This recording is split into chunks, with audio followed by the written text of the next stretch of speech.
What's up everyone? I am Jamie with threelittlegoats.com. If you're new here, welcome to my channel. If you've been around for a while, welcome back. Glad to see you as always. So it is soaping Saturday, so of course we're making some soap. And what better soap to make than cranberry orange? It just smells amazing. The colors kind of blended together and morphed a little bit, but I'm not mad at it. It turned out wonderful and I love how it turned out. So without further ado, let's get into it. Alright y'all, so today we're going to be making some orange cranberry soap. I'm super excited about this. Kind of nervous because I messed up on my oil measurements, so I had to recalculate the entire recipe. So hopefully everything goes well. So it was pretty cold in here. I made everything last night and then this morning,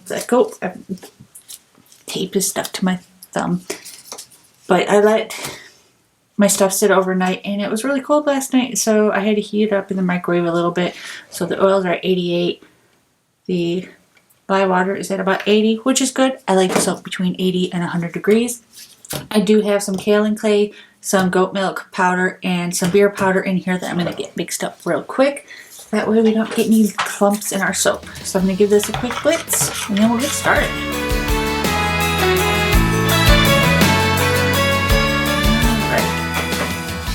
So, as I make a mess everywhere, like normal, I'm using orange cranberry fragrance oil from Crafter's Choice. I am using some really red mica from Nurture Soap and just a little bit of a Trial by Fire, I think is what I put in here. Yeah, and a little bit of Trial by Fire, just a smidge. And then for my orange, I'm using the Siesta Sunset Orange from Crafter's Choice.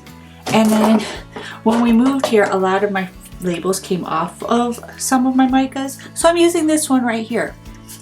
I don't know which color it is, but it's got a little bit of that in here as well. So I pre-mix all of my micas in with a little bit of the oil from my batch just to make it easier to incorporate into the soap. It's just my personal preference, you don't have to do it. But without further ado, let's get into some soap making. I am going to add in my lye water solution and just bring this to a very light trace. And hopefully everything works out well.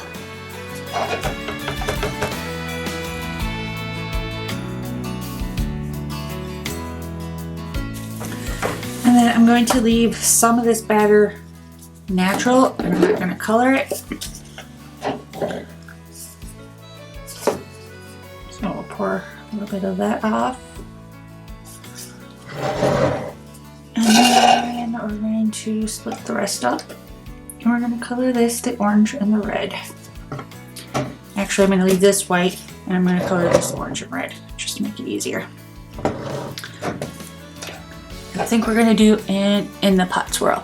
If you're new here, I don't plan my soaps out. We kind of just wing it. I like it that way. Keeps me on my toes, keeps me young.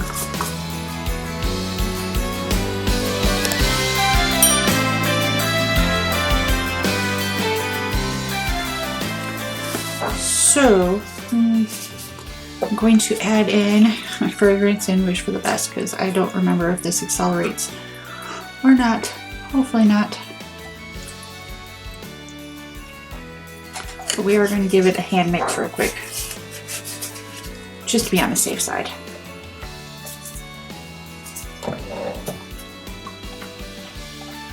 So far, so good. Famous last words. Alright, mix mixing in this. That smells lovely.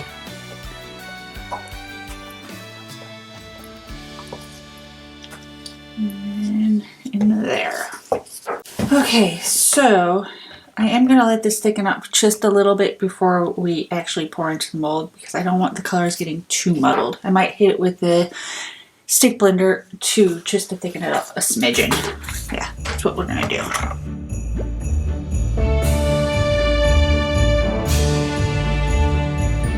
Alright, so let's get this party started. How do I want to do this? I think I'm gonna do, yeah, I'm gonna do orange and red on opposite sides. And I'm not going to, actually I'm going to give it a swirl. We're going to just swirl, swirl, swirl, swirl, swirl it. That looks pretty neat if you don't say so. Alright, and then we're going to pour this into the mold and hope for the best. Let's go. Ooh.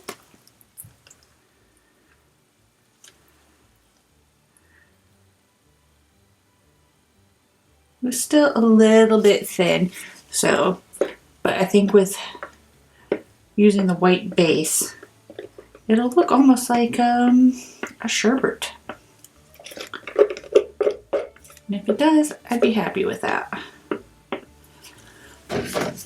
Alright, I'm just going to scrape out the rest of the orange and red.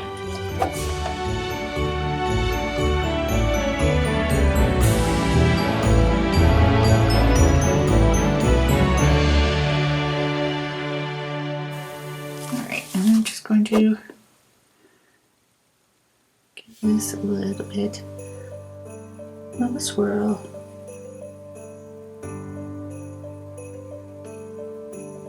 And I'm going to not touch it. I say that every time and then I end up touching it, but I'm not. I'm not going to touch it this time, I swear. And then I'm going to give this a spritz. And I'm going to oven process it like I do with all of my soaps. If you don't know what oven processing is or want to learn how to oven process, I have a video. I will link it down below. But for this soap, I will see you guys in about 24 hours when it is ready to cut.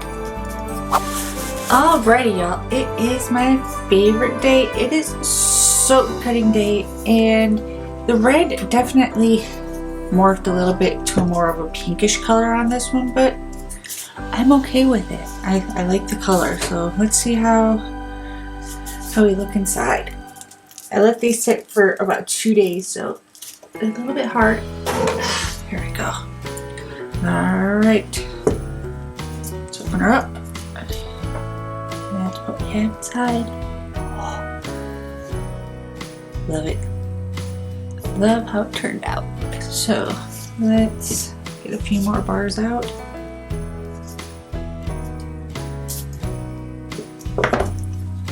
That's pretty. Oh, that is so pretty. I hope the color picks up on camera, but I'm in love with the colors. It's gorgeous. Alright, so that is the soap for this week, and I'll see you guys in the outro. Alright, y'all, so that is what I've got for you guys today. If you like this video, be sure to give it a big thumbs up. It really helps. And if you haven't already, hit that subscribe button. We put out new homesteading videos every single Tuesday where we share our homesteading journey. We've got a lot of things going on with greenhouses and gardening, and then our goats, chickens, rabbit, ducks, pigs, and cows. So be sure to subscribe for that. And every Saturday we put out a soapy Saturday, or every other Saturday. Maybe every Saturday, just depends. But as of right now, it's still every other Saturday. And I will see you guys in the next one. Bye.